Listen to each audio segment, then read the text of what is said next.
Matemática, simples, simples, simples e prática.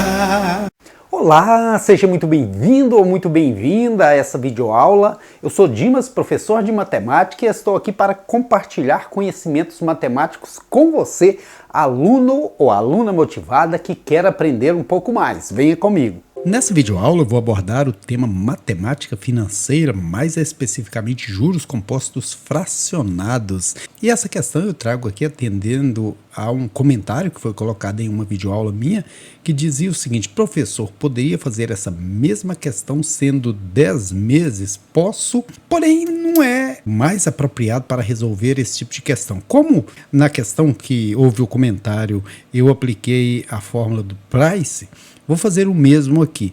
Eu tive que adaptar a questão porque lá eram duas prestações, aqui agora são mais prestações, e a proposta é a seguinte: uma TV pode ser adquirida à vista por R$3.000 ou a prazo em 11 prestações iguais de R$300 cada uma, sendo a primeira paga no momento da compra.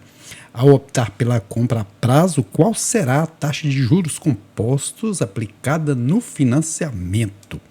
Então veja bem, a fórmula Price tem aqui o P, o R, todo mundo já conhece o I, ele é bem conhecido aí no meio da matemática financeira, e o N também.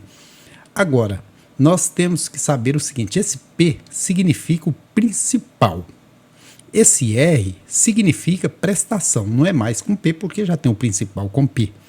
O I, como todos já sabem, significa a taxa que é cobrada.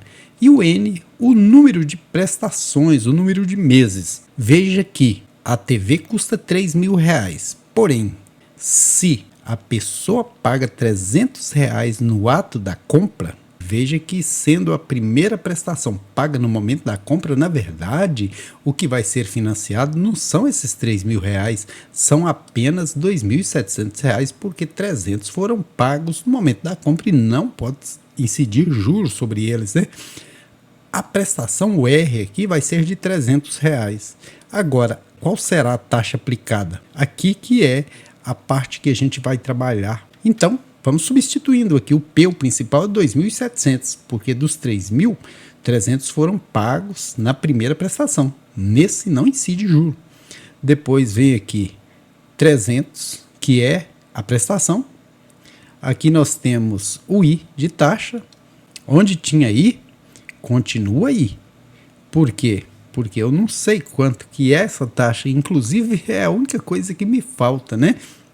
Mas, quando a gente simplifica, eu posso aqui cortar 2 zero aqui, ou seja, dividir por 100, depois posso trazer esse 3 dividido aqui, 27 dividido por 3 dá 9. Esse 3 está em uma multiplicação, eu passo para o primeiro membro, ele vem em uma divisão, 27 dividido por 3 dá 9. Agora o resto continua aí, né?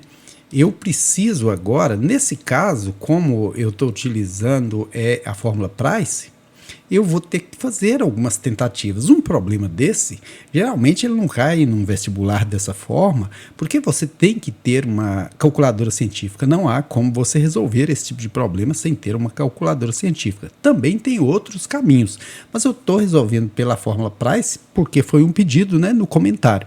Então agora eu preciso descobrir um valor que, se eu colocar no lugar do I, eu consiga um resultado 9, ou pelo menos aproximado de 9. Eu vou fazer algumas tentativas para que você veja, né, como é possível fazer. Não é simples, mas é possível. Eu vou testar esse I com 5% só para você ver o que acontece.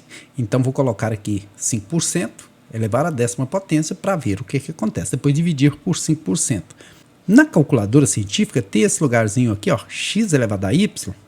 Aí o x é a base, você coloca 1,05% aumentado em cima do 1, que é o inicial, né, o principal, vai dar 1,05%, que a gente sabe que esse 0 e esse 5, o 0 é décimo, o 5 é centésimo. Então, 1 mais 5%, 1,05. Isso elevado à 10ª potência vai dar quanto? Veja que deu aqui esse número. Eu vou pegar, destacar ele aqui, pegar Ctrl C, que eu guardo na memória, o Ctrl X, né? Veja que aqui eu tenho 1 dividido por esse número. Então eu volto lá e divido 1 por o que eu encontrei aqui. Então 1 dividido, Ctrl V eu jogo lá, Então veja quanto que deu. Esse número agora, eu vou pegá-lo, vou tirar do 1, subtrair ele do 1. Ctrl X, guardo na memória, 1 menos o que estava na memória, vai dar esse valor. Agora, veja bem, esse valor foi o que resultou de dentro do parêntese. Ainda vou dividir pelo i. Dividido pelo i, que eu estimei em 0,05, ou seja, 5%, vai dar quanto? 7,72. Veja que ficou longe do 9. Significa o quê? Que eu tenho que diminuir esse percentual, ele está muito alto. Então, vou chutar aqui 0,2%. Então, vou fazer todos os cálculos novamente com 0,2%. X elevado a y. No denominador, como a gente tinha 1 mais i, vai ser 1 mais 0,2, que dá 1,02 elevado à 10ª potência. Veja quanto que deu. Agora, esse número foi o que deu aqui dessa fração. Eu vou pegar 1 e descontá-lo. E ainda preciso dividir esse número pelo i. Então, dividindo por 0,02, né, conforme eu disse, 2%. Veja que chegou pertinho do 9. Chegou em 8,98. Poderia até deixar isso aqui 2%, mas eu ainda posso aproximar mais ainda. Ao invés de 2%, eu vou fazer com 1,96%, elevado à 10ª potência, 0,196, porque, veja bem, aqui é 1%, 1 centésimo, né? Por isso que é 1,96%, elevado à 10ª potência, vai dar esse número aqui. Pego ele, guardo, volto e divido 1 por ele, porque aqui eu tinha uma divisão de 1 por ele. Essa é a fração que eu tenho lá em mãos. Agora eu vou pegar 1 e abater essa fração. 1 menos o valor da fração. Veja quanto que deu aqui. Agora eu ainda tenho que voltar e dividir isso que eu encontrei dentro do parêntese pelo valor que eu supus para o i. Então, o valor que eu supus para o i é 1,96%, ou seja, 0,0196, né? Veja quanto que deu, 9,00, ou seja, quase que deu exato os 9.